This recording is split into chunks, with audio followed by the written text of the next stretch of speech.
सर्वजन की बुलंद आवाज, हिंदुस्तान की बुलंद आवाज, युवा दिनों की धड़कन, अपने बीच में उपस्थित परम श्रद्धा सम्माननीय राहुल जी गांधी जी से कि आप पधारें और आपके सोने के लिए आपको विशाल समुदाय को अपने शब्दों से आभार करें।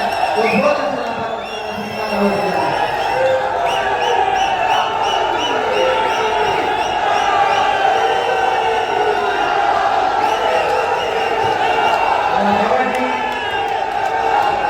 चरणजीत सिंह चांदी जी, हेमाराम चौधरी जी, महेंद्र चौधरी जी, हमारे कैंडिडेट्स हरीश चौधरी, अमीन खान, मानवेंद्र सिंह जी, मेहराम जैन जी, पद्माराम जी, मदन प्रजापति जी, सोनाराम चौधरी जी, स्टेज पे कांग्रेस पार्टी के सब वरिष्ठ नेता, भाइयों और बहनों, प्रेस के हमारे मित्रों, आप सबका यहाँ बहुत बहुत स्वागत, नमस्कार।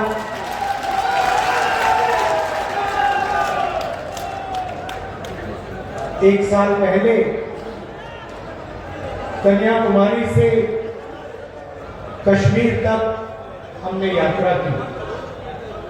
4000 किलोमीटर लाखों लोगों के साथ हम कश्मीर तक चले। बारिश में, तूफान में, बर्फ में पैदल चले और यात्रा का लक्ष्य भारत को जोड़ने का।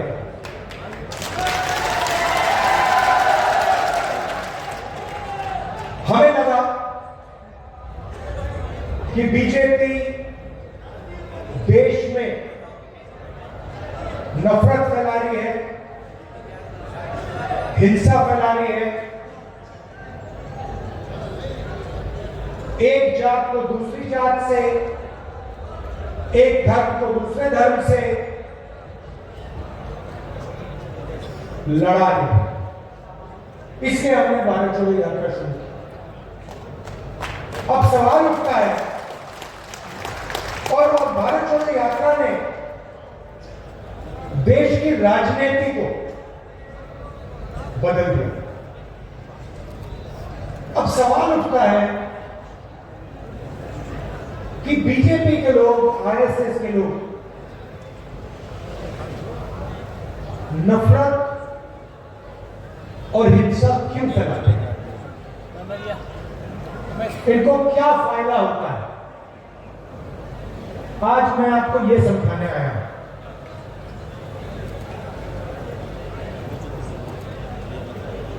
जेब कतरे होते हैं।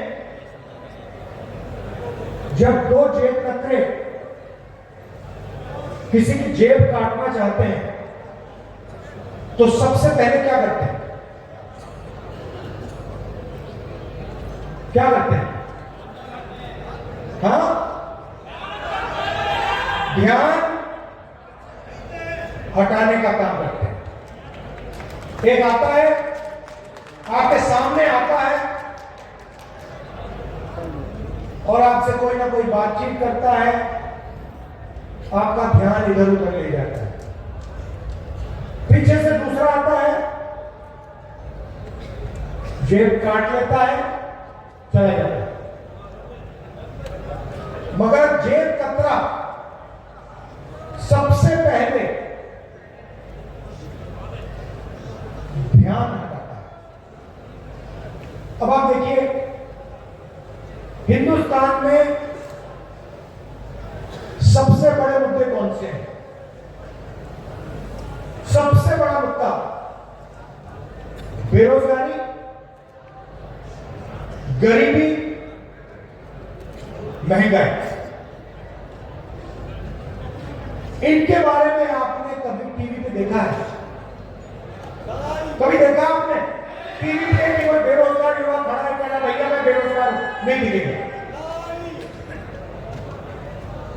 भाइयों और बहनों, नरेंद्र मोदी जी का काम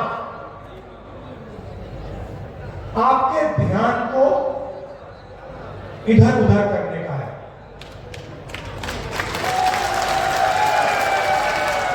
और अदानी का काम आपकी जेब काटने का है। दोनों आते हैं, एक टीवी पे आता है, आपसे कहेगा हिंदू मुस्लिम, कभी क्रिकेट मैच में चला जाएगा, वो अलग बात है कि हरवा दिया, पनौती,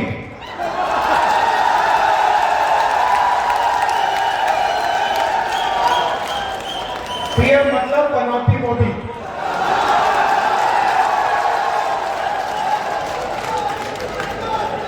कभी आपको इधर ले जाएगा,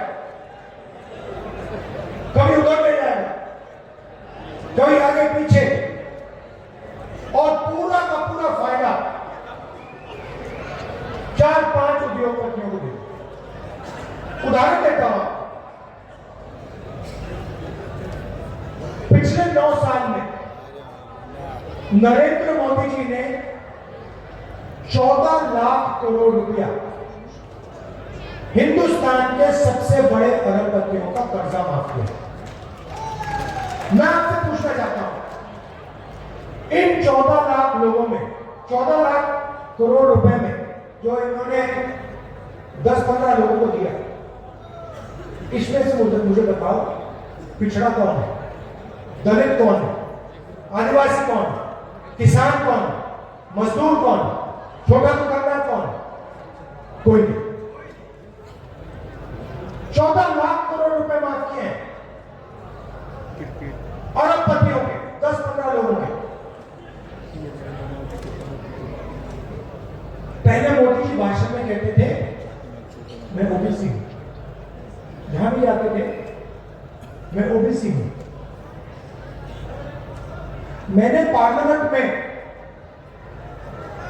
जाति जनगणना का सवाल उठाया। मैंने कहा कि देखिए मोदी जी, अगर आप ओबीसी हैं, अगर आप पिछड़ी जात के हैं, तो हिंदुस्तान के पिछड़ों के लिए काम कर लीजिए, उनको उनकी सच्ची आबादी बता दीजिए, ये है कितने? पूरा देश जानता है कि देश में कम से कम 50% पिछड़े लोग हैं, मगर हिंदुस्तान की सरकार इस बात को मानने के लिए तैयार नहीं। जिस दिन मैंने जाति जनगणना की बात की, उस दिन नरेंद्र मोदी जी का नया भाषण आता है, कहते हैं भाइयों और बहनों, देश में कोई जात नहीं, देश में सिर्फ गरीब। अच्छा भाई, तो फिर आप ओबीसी कैसे? अगर देश में सिर्फ एक जात है वो गरीब, तो फिर आप ओबीसी क्यों कर रहे हो? नरेंद्र मोदी ने अपने भाषण इसलिए बदले क्योंकि वो पिछड़ों को उनका सच्चा हक नहीं देना चाहते हैं। दलितों को, आदिवासियों को अपना सच्चा हक नहीं देना चाहते। भाइयों बहनों, देश को एमपी एमएलए नहीं चलाते। आप किसी भी बच्चे से पूछ लो, 10 साल के बच्चे से पूछ लो, भाई बेटा क्या करना चाहते हो? छोटा सा छोटा बच्चा आपको कहेगा मैं आईएएस में जाना चाहता हूं। सही? सब कहेंगे मैं आईएएस में जाना चाहता हूं। उससे पूछो क्यों? क्योंकि आईएएस अफसर देश को चलाते हैं। एमएलए 5 साल चुनकर आता है, एमपी 5 साल चुनकर आता है, आईएएस अफसर पूरी जिंदगी बैठा रहता है और वो सरकार को चलाता है। हिंदुस्तान की सरकार को 90 आईएएस ऑफिसर चलाते हैं। नरेंद्र मोदी, उनके कैबिनेट सेक्रेटरी और 90 अफसर।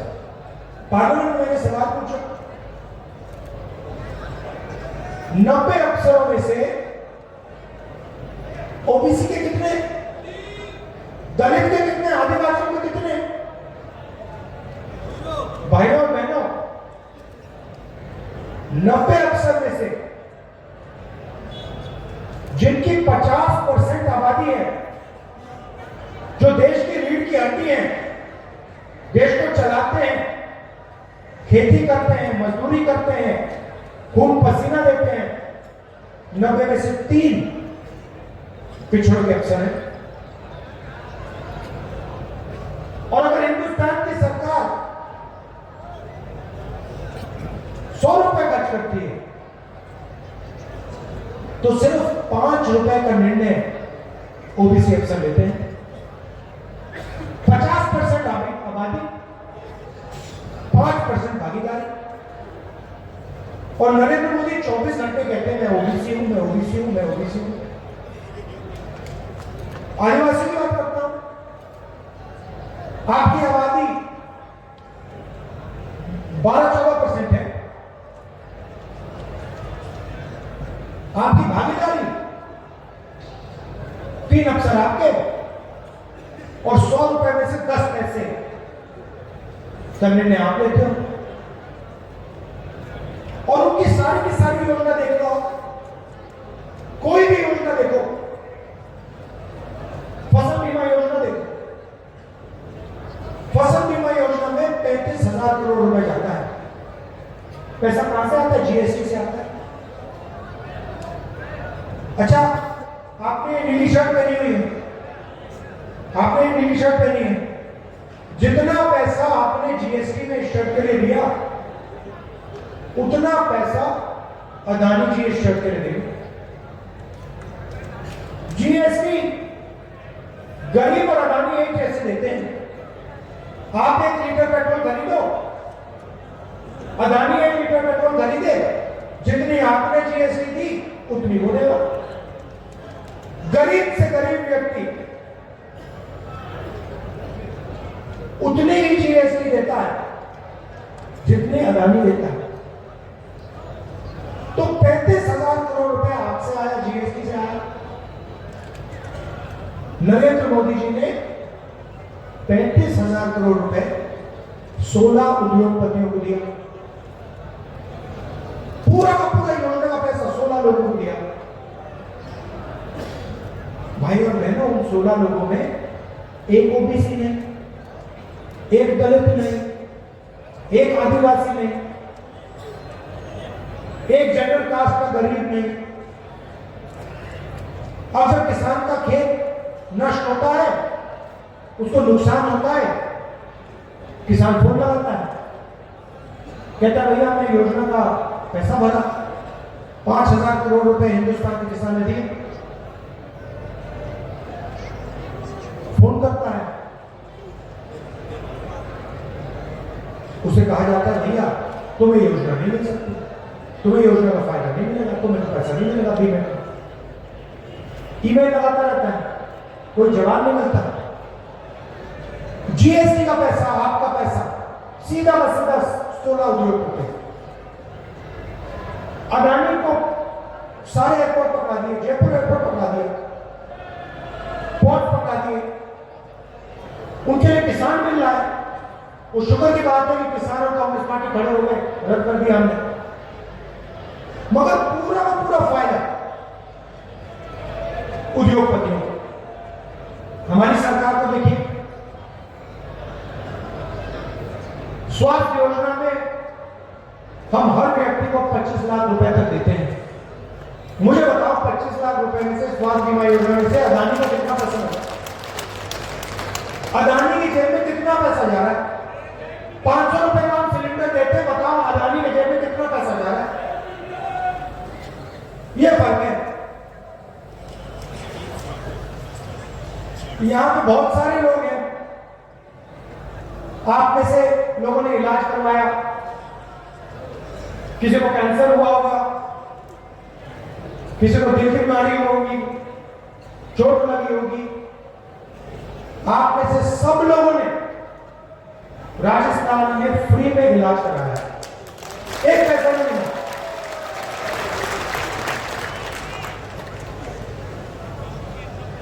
मोदी जी कहते हैं मोदी की गारंटी, 15 लाख रुपए मिल रहा है आपको।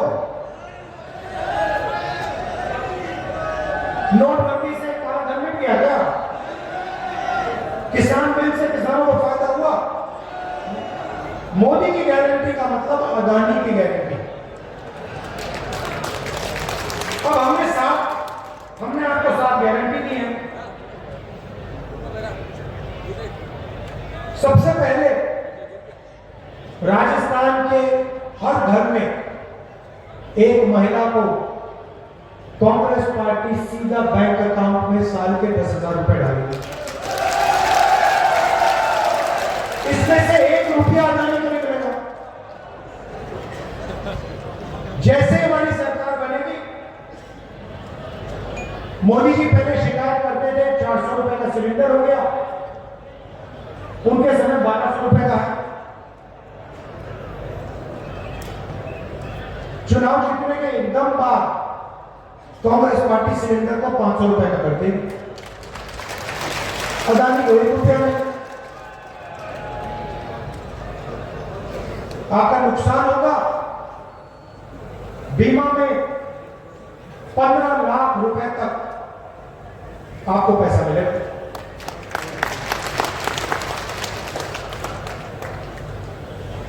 शिक्षा में हमने अंग्रेजी स्कूल का जाल बिछा दिया और अगली सरकार राजस्थान के हर